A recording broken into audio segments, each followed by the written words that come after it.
If you've ever found yourself reading Slack messages while in the bathroom, rereading your emails 5 times before you actually hit the send button, or panicking over spontaneous calendar invites from your boss, then this episode is for you. Because those aren't just bad habits. They're actually your nervous system trying to protect you. In total, I'm gonna walk you through 11 habits that look innocent but are pretty damaging to your mental health and to your long-term career success.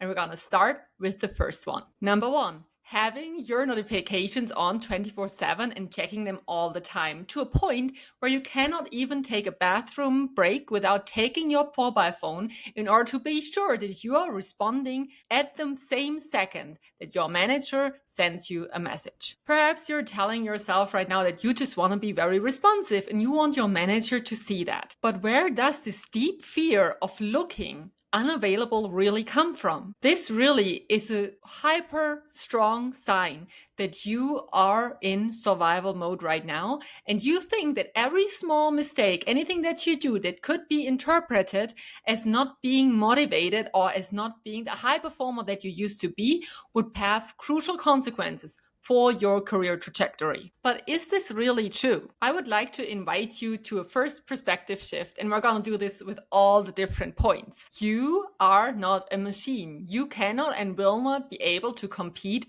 with AI. You're not ChatGPT, where I ask something and I directly get a reply. So being a high-performing human actually includes one crucial thing: rest, for your system to continue be running on high performance mode. So once you understood that intellectually, I want you to make sure that every evening, at least 30 minutes rather than an hour before your bedtime, you turn off your notifications and you go to bed and you wake up to whatever you wake up to. And no matter what it is okay. Even if other colleagues reply, it doesn't matter, you'll be fine. And while this seems like something very normal, I'm sure there are people out there that can relate to it. I've been there, I've done that myself. Being available 24/7, waking up at 4 a.m., replying to people on the other side of the world because I thought I have to be that productive and that available. So what's happening is you start to reprogram and reclaiming actually your human side of being a high performer. And sleep is crucial for you in the long term. So start with that, and then make sure that step by step you include more and more breaks during the day. Definitely don't take your work phone to the bathroom, and step by step reclaim some freedom so that you can actually think uninterruptedly and create the value that you're here for creating. Because that's actually what you'll be able to sell in terms of the value that you attributed and contributed to the company goals, versus just being available with no real output will not help you in the long term either. And by the way, of course, it will make sure that you stay sane while doing so. A second habit that high performers pick up in toxic workplaces is this. It's the big anxiety over an easy message from your boss or HR that says, "Can we chat?" Because you see that any kind of uncertainty has become a danger. Now, first of all, I want to make sure that you truly understand, in a situation where companies adapt more and more AI, where changes are happening all the time, maybe political changes, technological changes, strategy changes, uncertainty is getting more and more the norm. It already was normal, but the speed of change will just continue to accelerate. So now is the moment to shift your perspective about uncertainty. So instead of really fully buying into that fear-based narrative that might arise based on your kind of hyper alert nervous system, I want you not to think of every uncertainty being a huge danger, but rather shift into something like this: I actually don't have enough data to panic right now. And then go back out of your mind into your body, focusing on breathing, doing belly breaths, 4-7-8 breathing method, breathing in for 4, holding breath for 7 seconds, and breathing out for 8 seconds. These kinds of things help you get out of your head into your body. They calm your nervous system down, something that you absolutely need, no matter what. And then once, and only once, I want you to go down that route and ask yourself, what is the actual worst case that can happen? For most of you, probably 99.9% of you, the worst thing that can happen is you getting fired. Now, what would happen after that? Would you be able to survive? Do you have some kind of support network, friends, family that might let you sleep on their couch for a few nights so that you can get your stuff together again? Really think about it. Or could you even, do you have savings? Could you pay for your rent for a few more months and figure things out and applying to new jobs and calming your nervous system? Because really, that's often the case. However, our brain doesn't understand that. Our brain thinks literally that we need this to survive, when this is not the truth. So I want you to once go down that rabbit hole and ask yourself that really tough question: what happens if I get fired tomorrow? So that you can really understand that this is not about survival, even though your body is in survival mode. So I want you to cognitively understand that this is not about survival. It is just about your job right now.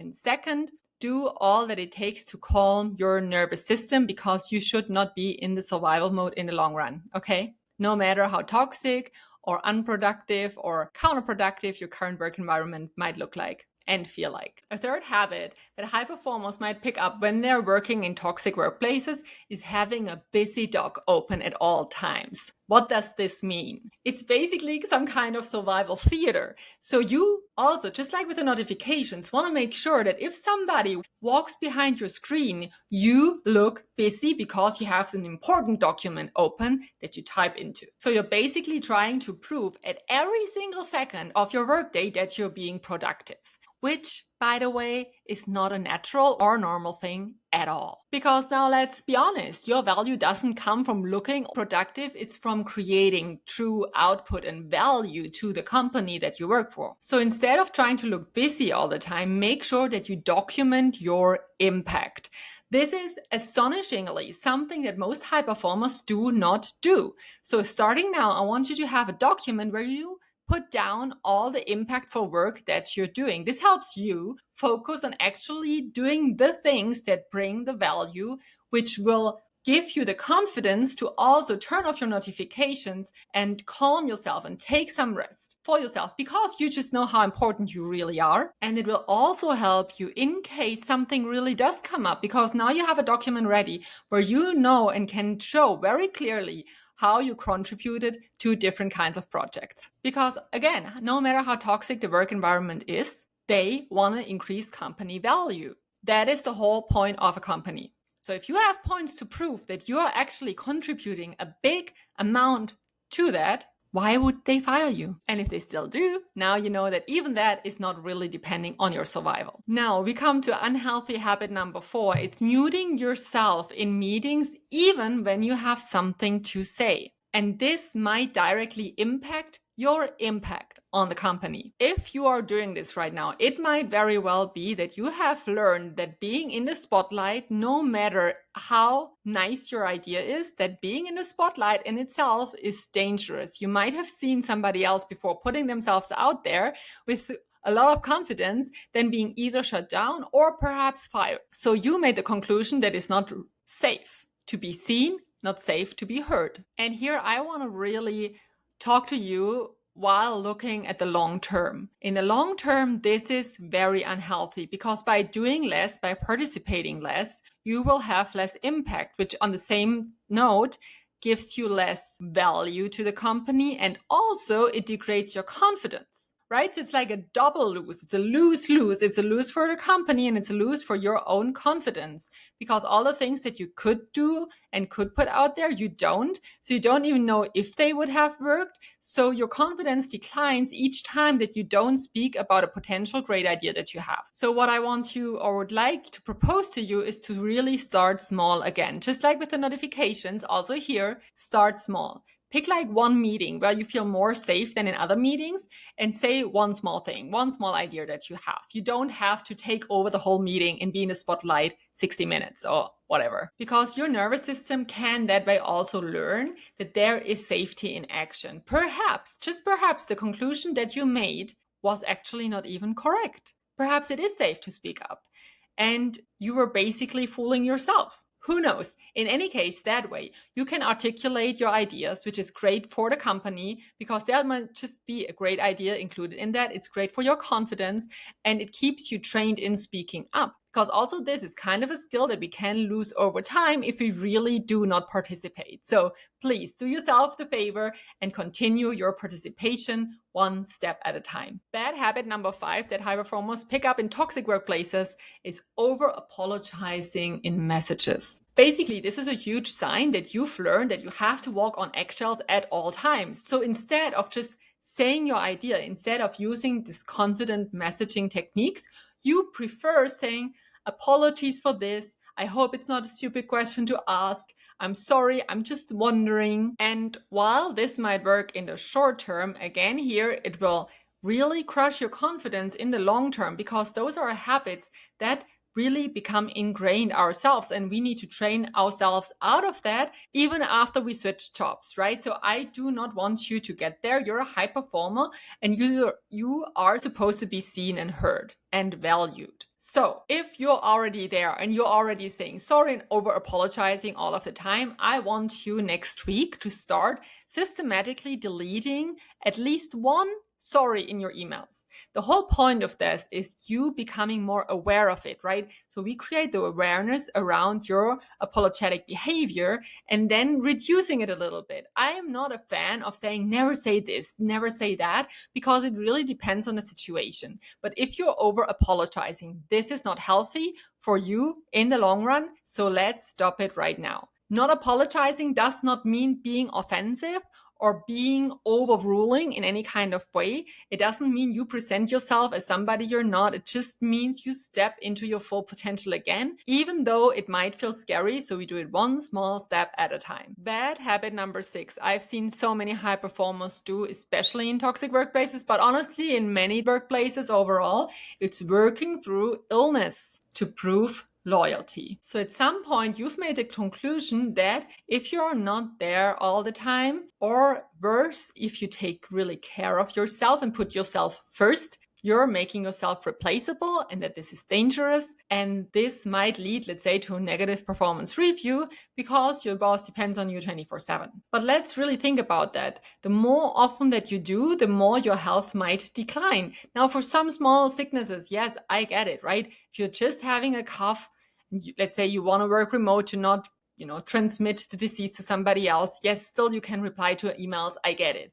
But if you're laying down with a fever, who is really benefiting from you working? You will not be your best. You will not put yourself out there with great results because you're not healthy. You're not fit. Your cognitive abilities will be impeded. Second, your employer also doesn't benefit because the ideas are probably worse. You might make mistakes that you normally don't do.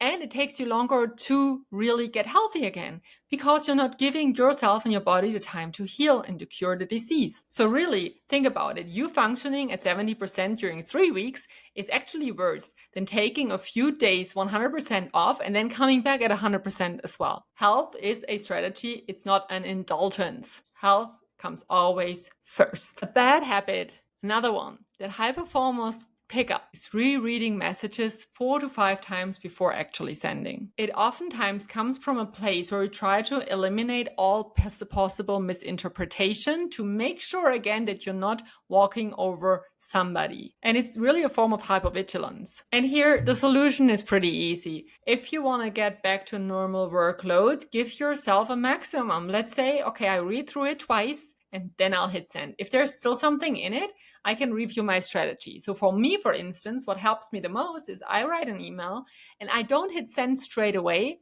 I do a small task, another one, or I get a coffee, go to the bathroom, whatever it is. I give myself 5 minutes where I'm not on the message. I come back, I reread it. That's when I often see mistakes, typos, whatever it is. And then I hit send, right? So give yourself like 2 times that you're allowing yourself to read a message, but then you're done, then you hit send, and then you move on and continue with the next task. Otherwise, tasks start to accumulating and the workload will become unbearable. So that's not a wise strategy. Unhealthy habit number 8 of high performers in toxic workplaces is to avoid asking questions and instead rather try to decode some unclear directions. Again, another sign of walking on eggshells in corporate, because you feel that if you admit that you didn't understand something, you might feel unsafe because you might look dumb. And it's really funny because many of my clients have told me this. Once they actually did come up with good sentences that really, suited them and their communication style to ask for clarification. What happened was that often in meetings with other people around, many people didn't understand. Many people couldn't fully follow what the person was presenting.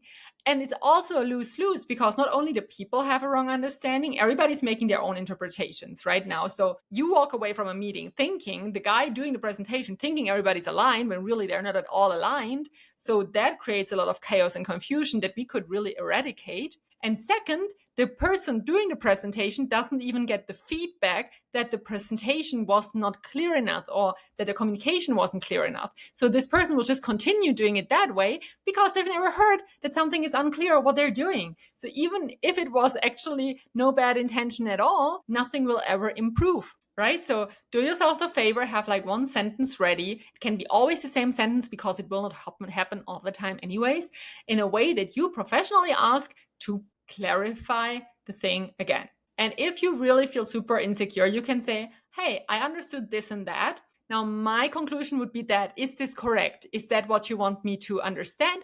Or did I miss something? Easy as that. So it's really about reclaiming your curiosity and making sure that you also signal to the other person, this is important to me. I really want to understand it completely so I can come up with a very efficient, effective solution. Next step, whatever it is that you take from that meeting, really. Number 9 of innocent or unprotective habits that we sometimes pick up in toxic workplaces. It's those mini panic attacks that can come up with new calendar invites. It's exactly that situation where every check-in and every unforeseen thing feels like danger. Again, this is a big, big sign that your body is in survival mode. So go back to the other point where I said, go down that route once to understand that your true human survival does not depend on that job. You will not get killed if you do a mistake. It's just your brain thinking that, but it's not the truth, so you need to understand that and embody that. Do those exercises that I talked about. I even have a whole video about nervous system regulation. Make sure to watch it. It's so easy these days to get informed and find information online about how to regulate your nervous system. So make sure that you have the strategies. If your workplace is truly toxic, I of course don't want you to stay in it, but make sure you don't adapt those habits and bring them to a new potentially healthy workplace, because that will keep you in the fight or flight mode, and it's really, really not supposed to be there in the long run. So make sure to take that seriously, okay? Number 10 of bad habits that we pick up in truly toxic workplaces is trying not to log off before your boss logs off. It's, again, like with the notifications, you want to seem available at all times. You want to make sure 100% that nobody could ever interpret your behavior as being lazy. Now, I want to tell you that already thinking that is a clear indicator that you are not a lazy person. It's just a perception that matters right now more to you because you feel unsafe. And you've come to believe now that presence equals performance in your boss's eyes. So here again, let's take one mini step. Of course, you make sure that you manage your projects and everything as you should, and you stay the hours that you should. But then, having that done, you log off at the same time every single day. Choose a time that suits you. Ideally, even have something planned after. So if something comes up, you can clearly articulate a small little boundary, which is, I've seen your email. Thank you for forwarding it to me. I will get back to it first thing next morning. I'm off to a private event now. See you tomorrow. And then really, if that becomes an issue for you because you're not supposed to log off before your boss logs off, that is not rational. That has nothing to do with company value. That is just a toxic workplace behavior, and your strategy should be, again, to get out of there. And in the meantime, make sure that you create habits that are healthy for you in the long run. Bad habit number 11, it's living in a burned out situation while telling yourself it's not that bad. I've seen so many of my clients do this. They are burning out more and more and telling themselves a story that this is just normal. It's really a form of denial that you're actually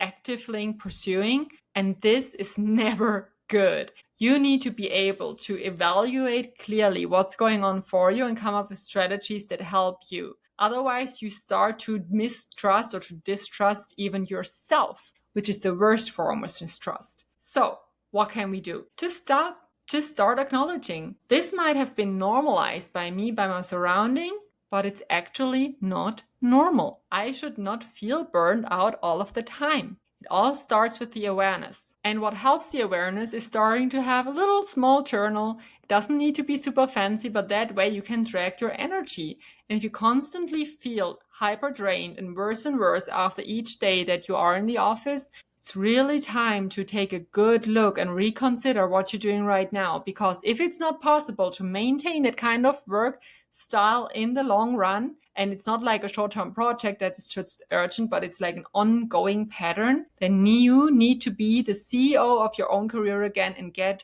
you out of there, come up with a strategy that works for you, how to go back to a workplace that actually values you and your work without being on eggshells, without having a hyper alert nervous system, because you deserve it. Especially the high performers, you need to protect your energy. You get me? So if any of those hit home, really understand that this is not about performance. All the things that your brain tells you, you need to be very vigilant about that and ask yourself, is this true? Or is this also part of the habit? Is the denial part of the habit that I've been forming? Right? So make sure that you include more proof points, more documentation, more data for yourself to understand your own pattern, or get support from somebody on the outside. Very helpful for pattern recognition for sure. So even though, yes, I want all of you to change jobs if it's truly toxic for you. At the same time, though, I want you to be aware of what's going on and make sure that you start to really understand your nervous system, start to see the signs early, and learn what it is that helps you to set those little boundaries at work, to make sure you do the things that are actually good for you first, because you know that your energy and your health are the most important asset that you have in your career. And you cannot put that asset up for grabs when you are about to work another 30 years or so, right? So you need to deeply understand that and then learn those strategies so you can rebuild also your confidence around your delivery, around your participation, know how to manage yourself, right? This is part of self-management, and then make healthy choices for yourself. And it all goes one breath, one boundary, one choice, one step at a time, okay? You don't have to do it all at once.